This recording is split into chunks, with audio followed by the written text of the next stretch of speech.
at 560theanswer.com. Now, from the Signature Bank Studios. Insert Democrat socialist here. Runs the Democratic House for 30 plus years running. He's promising this and he's stealing that. Where can you get that kind of money? He's using your house like his own piggy bank. You ought to know by now. You can pay off your house here in Illinois, but you can never keep up with the taxes. Oh, how it's always been the plan to have a taxpayer pay, no doubt.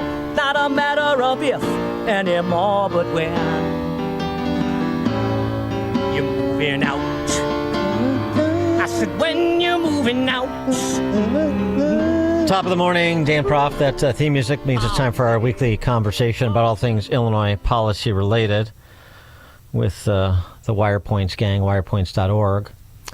And before we get to Mark Glennon, the founder of Wirepoints, the response from Governor Jelly Belly to his performative profanity caught up with him, did Sarah Schulte from ABC7 yesterday. You know, Governor, speaking to all those teachers who cheered the use of the F word because they're such intellectual heavyweights, by the way. Speaking at IFT, of course, it's now made the rounds. This is what Pritzker, off the cuff, not scripted, not contrived. How dare you? The moral indignation just welled up within him. He could no longer control himself and conduct himself in the dignified manner you've come used to expecting from Governor Spalding. They want to criminalize educators for supporting LGBTQ students. They want to turn classrooms into cultural war battlegrounds. And I'm sorry to be vulgar, but Donald Trump and his cronies can all the way off. Oh, no, he didn't. And then a little tear streamed down Stacey Davis Gates' cheek. He's become a real boy. So he was asked about that yesterday. Governor, please. The children are listening. What about the children? It was a feeling I had in that moment, and frankly, I think all the limits are off with Donald Trump as president in terms of what our reactions are to what he has to say. He uses that word. Mm-hmm. He uses that word so I can. And if he ran off a cliff, I would too.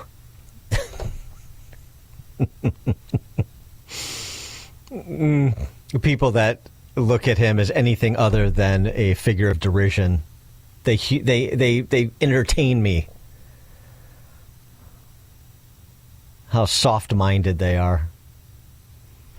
Sarah Schulte adding. Even though he was reading from a speech, Pritzker said the word is the first thing that came to his mind because he was so upset about what he calls Trump's abuse of public education students. Of course. Don't think for a second that was canned, that they had worked for days to prep it, just so he could appear like he's a street-level guy to all the friends he's currently renting like Stacey Davis Gates. And all those teachers that she and he represent. Every single teacher listening who's a member of IFT, you're well represented with JB and Stacey Davis Gates. JB and SDG. JB and BJ and SDG and the whole crew. Mark Glennon joins us now, founder of Wirepoints.org. Mark, thanks for joining us. Appreciate it. Good morning, Dan. Thank you. Care to comment on Pritzker's dangerous dalliance with profanity? Yeah, what an appalling way to conduct political discourse. And to teachers, is this the kind of dialogue that we're trying to teach kids to have to resolve political issues? It's just appalling. People don't like this stuff, whether it comes from Trump or anybody else. Trump did it. Trump did it, though. Wait. Trump did it. So I mean, it's like adjudicating a dispute on a playground. But Trump did it. Trump did it first. Mr. Glennon, Trump did it first. Trump, and then they replicate, the things they say they don't like. You know what's also potentially, I think, even worse is his justification for this yesterday, where he said all limits are off with Donald Trump in defending his language. Well, we should have known that that's really his strategy for a long time. He lies so habitually and so consistently about everything.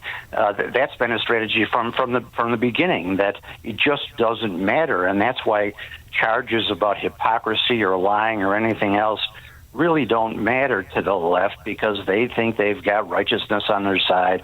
All limits are off, as Pritzker said. That's exactly what they're doing. Oh, yeah. ICE agents are terrorists. ICE agents are racist. They're targeting people based on the color of their skin. And these are things they say just matter-of-factly on a daily basis. Trump is sending in the National Guard as a prep to seize ballot boxes next year and steal the election in Chicago. I mean, normally, in a sane Chicagoland, that would be treated like, who is this crank that we elected governor? But it just goes sort of uncommented upon, generally speaking. Yeah. This is the federal law. I mean, maybe I'm thinking too much like a lawyer, but what happened to the rule of law that these guys always talk about? If you think ICE is going too far on some things, well, there are legal remedies for that. Pursue them. But ICE is entitled to enforce the immigration laws that we've had long before Trump appeared on the scene. They're trying to do that. Let those things play out. That's the way we used to do things in America. But I guess everything about America is off the table now. Well, the other thing, though, this serves is to distract attention away from the policy implications of what's being done in Springfield and codified by said governor. You wrote about the electricity hike that's coming. You just heard on the news the bailout of public transit in Chicago, passed under the cover of darkness in the veto session by the General Assembly last week. Right to die legislation that even has some of the medical professional associations concerned. I mean, all this stuff just is flushed as we all go back and forth about the toilet boy using his potty mouth. Yeah, I hope people heard that little summary that Jeannie Ives just did about the numbers. Probably $2 billion in new taxes, regressive taxes, sales taxes, tolls, raiding the road fund, which is hurts downstate communities especially, without one reform, not one thing to address cost cutting. And the real problem, of course, with transit in Chicago is that the ridership is off 35-40% since 2019. Have they adjusted schedules to match that? No. In fact, it's off 60%, 60% since 2012. And they just keep going, and as if the world hasn't changed, and spending whatever it takes to keep that schedule they have. The electricity piece, you did a deeper dive on the Clean and Reliable Grid Affordability Act. Well, that sounds great, according to the title. I want clean and reliable grid and affordability. So what does it actually contain that we should know? All right, now bear with me in this, because this really gets ridiculous. So we've got rates going up because of the mandates and subsidies that we put in place for renewable energy, wind and solar. Politicians are feeling the heat on this. This is a very hot-button issue now, especially downstate. So what do? They say, well, we will be able to get lower rates if wind and solar is made more reliable by imposing a new line item in your bill to pay for batteries to attach to the grid to store the energy, and that helps lower the charges that are assessed by the grid operators and such. Well, they're just swapping one charge to another. It's a bailout that you're going to have to pay to bail out the consequences of this crazy energy policy that we've had. And what really bears some discussion is how it pertains to one of our least favorite subsidized companies in Illinois, which is Goshen, the Chinese company. Of course, they killed the sister project over in Michigan entirely, thank God. But ours is continuing on its way. They're supposed to make lithium batteries for EVs as part of our grand electrical vehicle strategy. Well, Goshen has figured out that, EVs aren't really selling very well. This is a big mistake. So we're going to start making the batteries for that electrical grid thing. So the Goshen, subsidized by $536 million from Illinois taxpayers, a Chinese company connected to the Chinese Communist Party, is now going to be selling to the subsidized buyers of these electrical grid batteries. So the subsidies on the front end and the subsidies in the medium slot are going to translate on the back end to savings for Illinois taxpayers. How does that work? How does that work is right. It doesn't work. You're adding batteries onto a botch system. It's not going to work. The cost of this is minimum $7 billion. Other estimates go $8 billion. We really don't know. Most importantly, in this bill, there are no caps on how much it will cost. At least in the initial green energy bill we had, there were supposed caps, weak ones. It was something, but now there's no caps. I mean, so whatever it takes is what it's going to cost. It's like how we send $600 million in taxpayer funds to U of I, which essentially subsidizes the tuition, and then tuition goes down for Illinois residents. So, oh, no, wait, it doesn't. Then tuition continues to go up because we're subsidizing it. So we're subsidizing two steps in this process, and they're going to tell us that some nominal rate reduction produces a savings when, in fact, if you include the inputs, which we pay for, and then the output, I mean, there's no chance, and as you say, there's no cap on it. So there's no chance you're going to get hit instead of one way on just a simple, straightforward rate hike. You're going to get hit three ways. You're going to pay more. You got it. And there's one other interesting thing here. Actually, Goshen is selling some batteries to electric vehicle makers. They got two customers, Volkswagen, and guess who?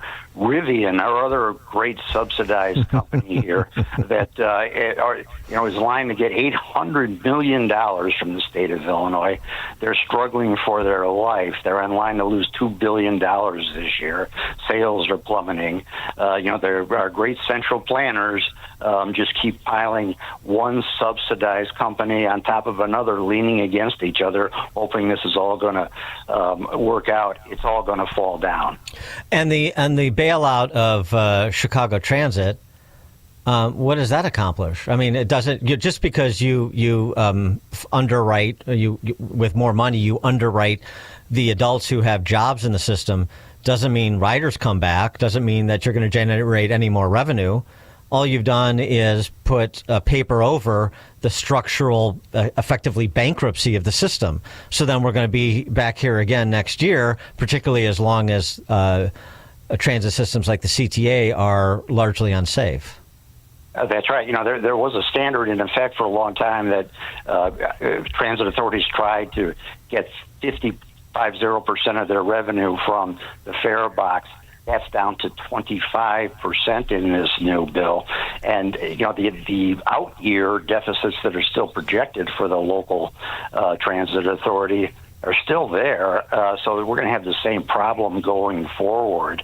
I don't see any real solution to this. As I say, the fundamental problem is that people don't take it anymore because of crime and because of work from home, and they just haven't adjusted the schedule. And by the way, that downstate communities, they got their own transit authorities. They're hurt too. They got squeezed out of this. They don't get this kind of bailout. So it's the Illinois Democrats, the Cook County Democrats, looting the system once again to patch over a problem. We could use it. We really could use this another shutdown and federal bailout. Maybe somebody's going to have to invent a pandemic or something. Maybe that would do the trick. Buy us a little bit more time. Get that funny money flowing again to paper over all the structural infirmities in Illinois. Mark Glennon is the founder of Wirepoints, wirepoints.org, all things Illinois policy related. Thanks, Mark. My pleasure. Thank you, Dan. And Mark Glennon joined us on the Turnkey.Pro answer line. It's news, opinion, insight. This is Chicago's Morning Answer on AM 560. The Answer. Welcome to another edition of Tuesdays with Tim, where we talk all things retirement. I'm here with my friend Tim Stearns, a certified financial planner with TJ Stearns Financial Planning in Arlington Heights. Tim, what are the biggest expenses listeners will face in retirement? And please explain the process you take to address these expenses. Well, Dan, most people think it's healthcare, and that is one of them. But the number one expense in retirement is actually taxes, and that needs to be addressed. Most people have put their money year after year in their tax-deferred accounts like 401ks and IRAs, and they have basically deferred their taxes for a long time. But they've created a tax time bomb, and they don't know it. And that's why we offer the Tax Impact Report. Tim, so many of us lack a retirement tax plan. For your clients and customers, how do you help map out a tax plan in retirement? Well, we start with a Tax Impact Report. Most people know how much money they saved for retirement, but they have no idea how much they'll be paying in taxes throughout their retirement. We will run them a report